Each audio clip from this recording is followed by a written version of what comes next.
Hello! তোমরা তো জানোই কিছুদিন আগে আমার দিদির বিয়ে হয়ে গেল। যেটার আমি অলরেডি কিছু শর্টস পোস্ট করেছি, তোমরা দেখেছই। তাই বিয়ের আগে আমরা কখন কি করলাম অল্প কিছু আমি ভিডিও করে নিয়েছিলাম, যেটা তোমাদের সাথে ভ্লগ হিসেবে শেয়ার করবো ভেবেছি। আর এই ভ্লগটা আমি শপিং দিয়ে স্টার্ট করছি। তোমরা দেখতেই পাচ্ছ এখানে আমি, বদি, মা, দিদি মিলে সবাই গেছিলাম শপিং করতে। আর বাজারে যাব কিন্তু কিছু খাবো না, সেটা তো পসিবলই নেই। তাই অল্প কিছু শপিং করে প্রথমে আমরা খেয়ে নিলাম ফুচকা। বিয়ের ঠিক 1 মাস আগে থেকে আমরা শপিং করা স্টার্ট করেছি, কিন্তু কিছু না কিছু থেকেই যায় যে নেক্সট দিন আবার যেতে হয়। আর শপিং করতে গেলে যে কিভাবে সময় যায় বোঝাই যায় না। তার পরের দিনে আমি আর দিদি আবার চলে যাই বাজারে অর্ডার করতে বারমালা। বাকি সব কাজ শেষ করে আমি দিদিকে টেনে নিয়ে চলে যাই ধোসার দোকানে, কারণ আমি তো গেছিলামই খেতে।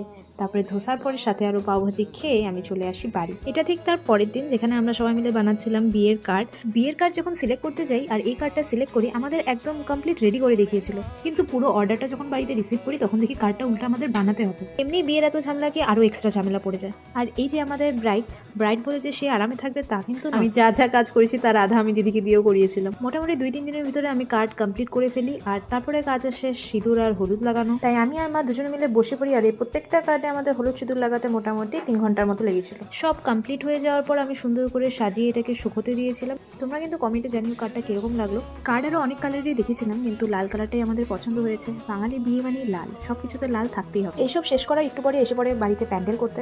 দেখতে দেখতে বিয়ের আর মাত্র 5 দিন, আর 5 দিনের পরে দিদি বাড়ি ছেড়ে চলে যাবে। কিভাবে দিন যাচ্ছে ধরতেই পারছি না।